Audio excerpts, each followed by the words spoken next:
안녕하세요. 배신의 장미입니다. 오늘의 사연은 본인밖에 모르는 시어머니께서 시아버지가 돌아가시자 음흉한 생각을 가지고 사연자분의 동네에 가게를 차렸다는 사연. 지금 시작합니다. 저희 어머니는 자신밖에 모르는 분이십니다. 정말 그러세요. 자식들도 두 번째이더군요. 오로지 자신이 먼저이십니다. 자기도 넘치고 자신이 하고 싶은 건 꼭 하고야만은 그런 분이십니다. 저희가 결혼한다고 했을 때 어머님은 저희에게 그러셨어요. 너희가 결혼하고 싶다고 하니 내가 안 된다고 할 이유가 뭐가 있겠니? 내가 6월에 눈밑 지방 재배치하고 코에는 필러 시술을 예약해 놨거든. 그거 예쁘게 자리 잡아야 하니까 겨울쯤 날 잡아. 그때가 자리 잘 잡아서 제일 예쁠 때거든. 이라고 하십니다. 저희 둘이 예정했던 날짜가 12월이었기에 어머님의 그런 이야기가 아니어도 겨울에 하려고 했었습니다. 그렇게 저희는 결혼식 날짜를 12월로 정했고 결혼을 하였습니다. 저희 결혼식 날 전 정말 어머님이 신부인 줄 알았어요. 저희 엄마는 신부 엄마라고 핑크 계열의 한복을 입으셨는데 어머님은 자신은 밝은 색이 잘 받는다며 거의 백색에 가까운 아이보리 컬러의 한복을 입으셨더라고요. 어머님을 보고 너무 황당해서 헛웃음이 났었어요. 어머님은 그런 제 표정을 읽으셨는지 내가 원래 이런 색이 잘 받거든. 그래도 네가 더 젊고 예쁘니 날 경계하지는 마. 라고 하며 웃으시는데 결혼식 당일이라 어이없어 하며 그냥 지나갔습니다. 신혼여행을 다녀온 이후 결혼식에 와준 친구들에게 밥을 산 날이었습니다. 친구들이 하는 말이 제 결혼식 날 저희 시어머니께서 손님을 맞으러 서서는 지인분들이 누가 신부인 줄 모르겠다. 천사가 따로 없다. 이런 칭찬을 하시니 한껏 기분이 좋아서는 자신이 원래 한 인물 한다. 솔직한 말로 자신이 젊었을 적엔 며느리는 될 것도 아니지 않았냐 등의 이야기를 하더랍니다. 어찌나 깔깔 웃으며 그런 말을 하던지 홀 로비에 있는 사람들도 그 소리에 연신 힐끗힐끗 어머님을 쳐다보고 저희 부모님도 조금은 불쾌하다는 듯이 신경을 쓰시더래요. 그 말을 듣는데 솔직히 좀 짜증이 나더군요. 아무려면 어떻겠냐마는 꼭 그래야만 했나 싶었습니다. 어머님의 그 행동은 시댁에 불과했습니다. 저희가 시댁에 갈 일이 생기면 시어머니께 미리 말씀을 드리고 방문을 합니다. 그런데 막상 당일에 가면 안 계신 적이 있었어요. 그래서 당황해 전화를 해보면 친구들과 약속이 생겨서 나왔다고는 하시고는 다음에 오라고 하곤 전화를 끊어버리셨지요. 그리고 한 번은 아버님께서 전화가 와서는 어머님이 혹시 저희 집에 왔는지 물으시더라고요. 하지만 어머님은 오지 않으셨어요. 그래서 오지 않으셨다. 왜 그러시냐고 물으니 어머니가 연락이 되지 않는다고 하시는 겁니다. 이미 시간이 자정을 향해 가고 있는데 어머님이랑 연락이 되지 않는다고 하니 걱정이 앞서더라고요. 아버님은 당연하고 남편도 시동생도 저도 돌아가며 계속 전화를 했는데 신호는 가지만 계속 통화가 되지 않더라고요. 걱정되는 마음에 남편이 한달이면 시댁으로 달려갔고 경찰에 신고를 하려던 차에 어머님에게 연락이 왔다고 합니다. 어머님은 초등학교 동창들과 단풍 구경을 갔는데 1박을 하고 오신다고. 노래방에서 2시간을 노느라 전화 온 줄 몰랐다고 하십니다. 그러면서 영상전화를 걸어 친구분들과 깔깔대며 잘 놀다 오겠다고 인사를 하시더래요. 남편도 아버님도 그런 일이 처음은 아니었기에 알겠다고 했는데 전 솔직히 좀 이해는 안 가더라고요. 친구분들과 여행 가시고 하는 건 문제가 아닌데 가족들에게 이야기는 해야 하는 거 아닐까요? 보고를 한다 뭐 이런 개념이라기보다 가족이니 연락이 안 되고 갑자기 집에 안 들어온다면 걱정하는 게 당연하잖아요. 그러니 자신의 일정을 어느 정도 공유하는 게 맞다고 생각합니다. 그 이후로도 어머님은 그렇게 자유분방하게 마음이 가는 대로 행동하셨습니다. 어쨌든 어머님은 어른이고 평생을 저리 자유분방하게 살아오셨다고 하니 저희 친엄마도 아닌데 제가 어떻게 할 수는 없는 것이니 너무 신경 쓰지 않으려고 했어요. 그런데 제가 결혼한 지 1년 반쯤 되던 때 아버님이 몸이 아프다고 하셨고 그렇게 간 병원에서 말기암 진단을 받으셨고 3개월 만에 저희 곁을 떠나셨습니다.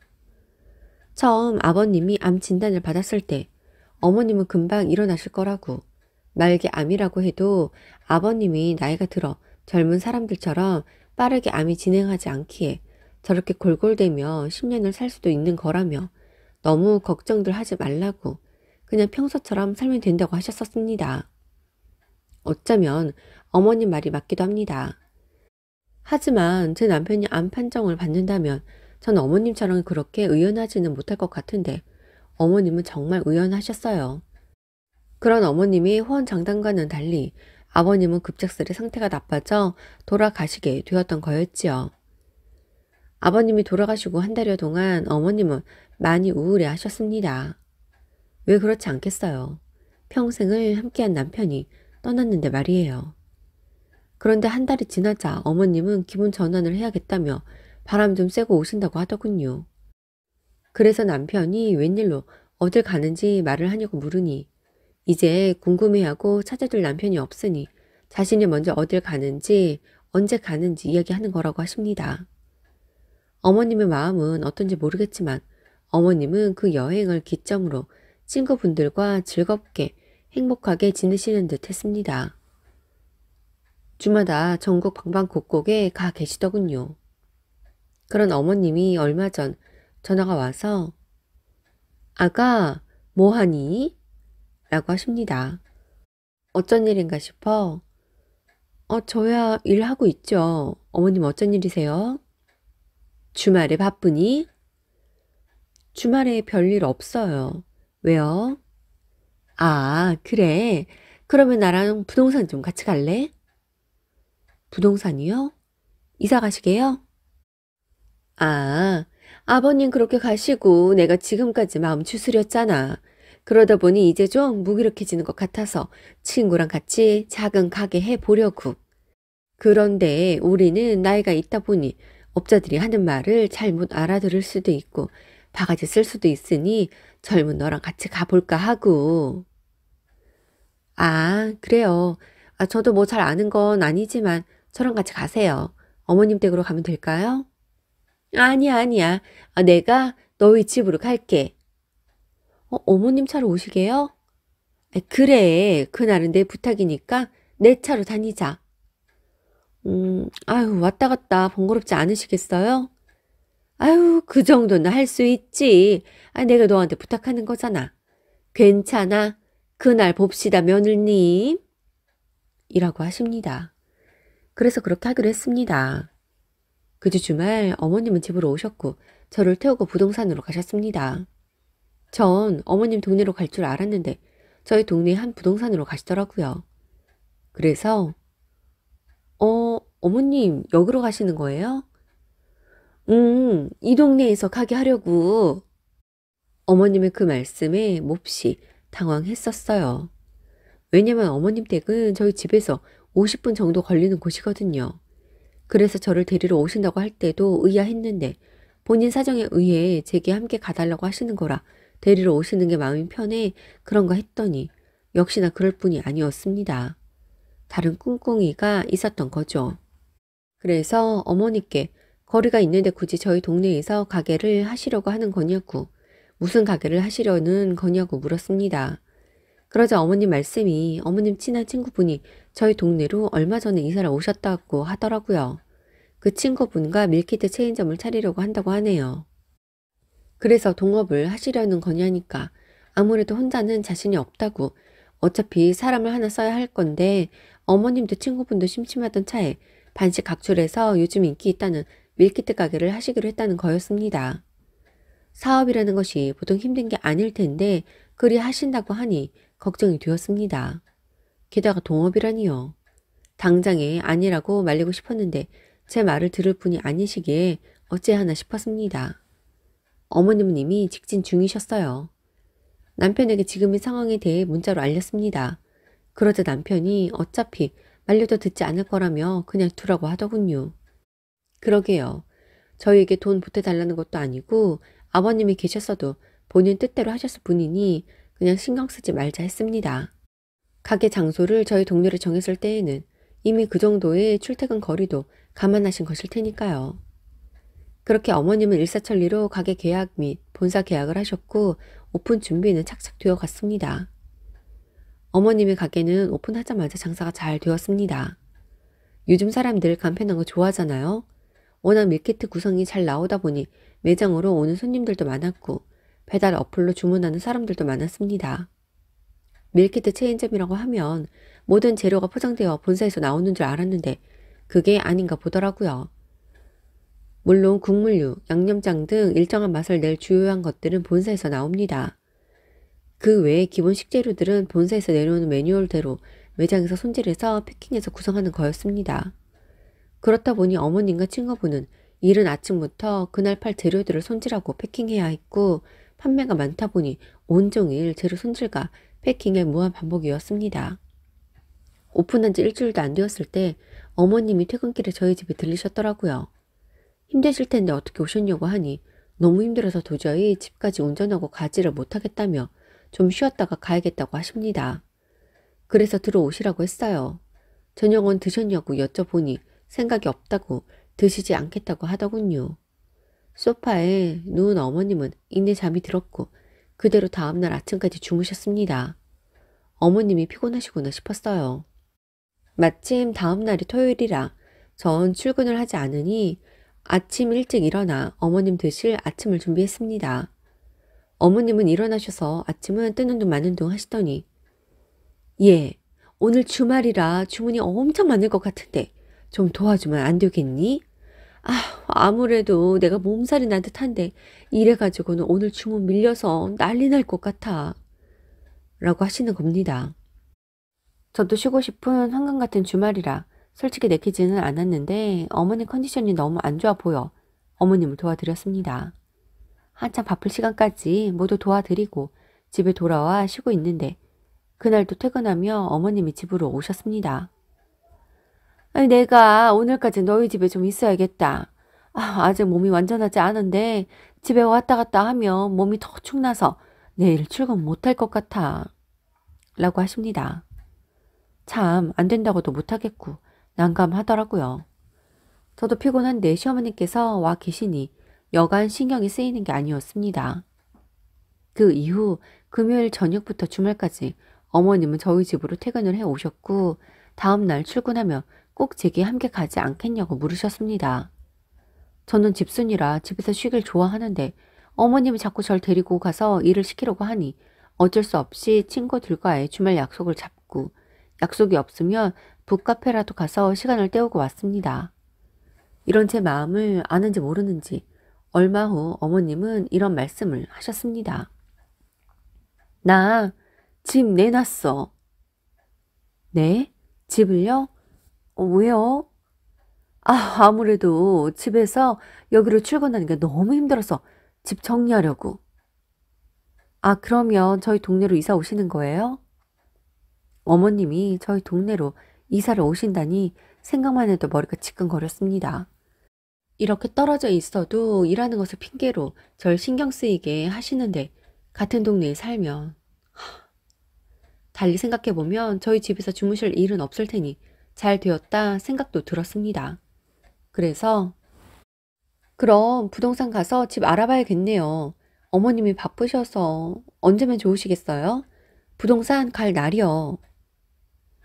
나는 네가 뭐라고 하는지 모르겠어. 부동산을 왜 간다는 거야? 이사 오신다면서요. 나 혼자인데 너희 집에 들어가면 되지. 뭐하러 돈 들어가게 두 집 살림을 하니. 안방 안 빼앗아.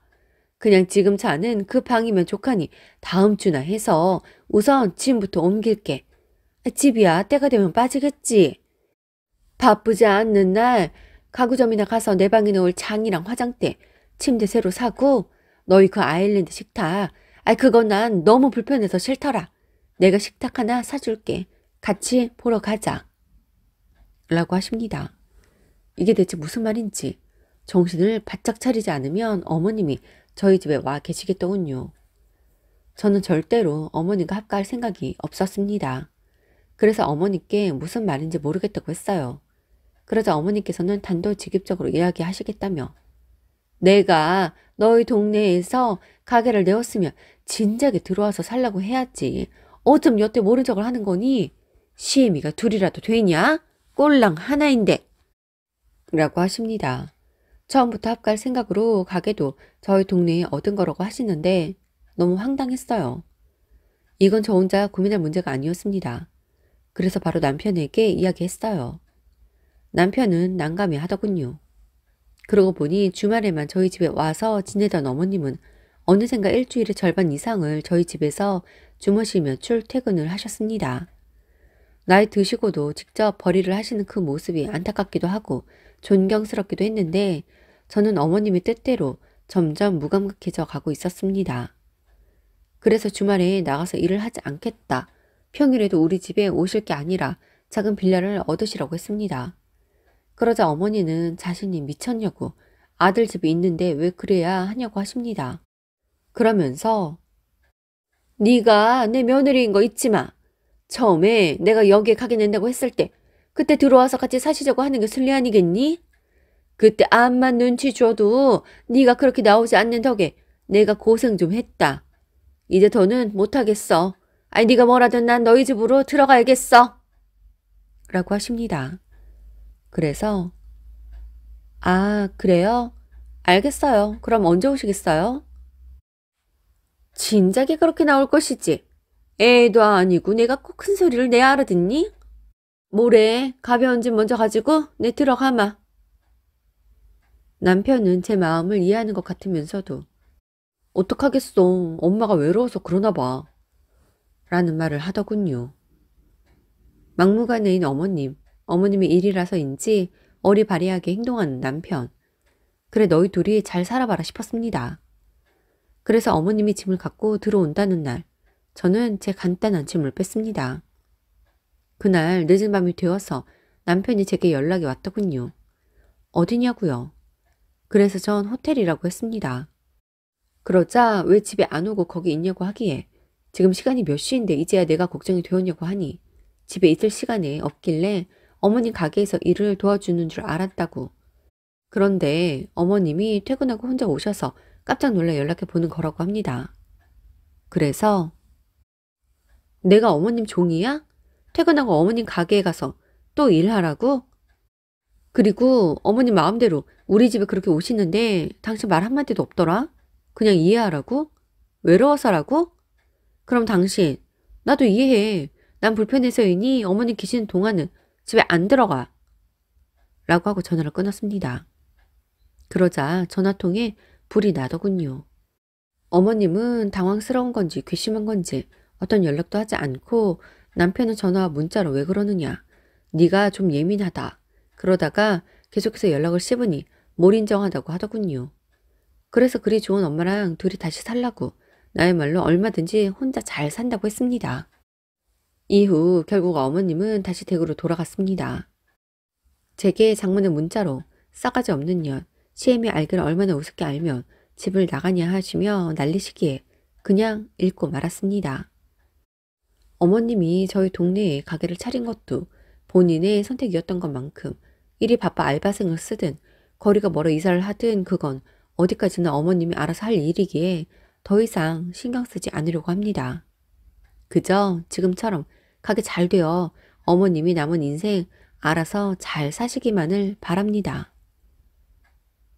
오늘도 함께 해주셔서 감사합니다. 지금까지 배신의 장미였습니다.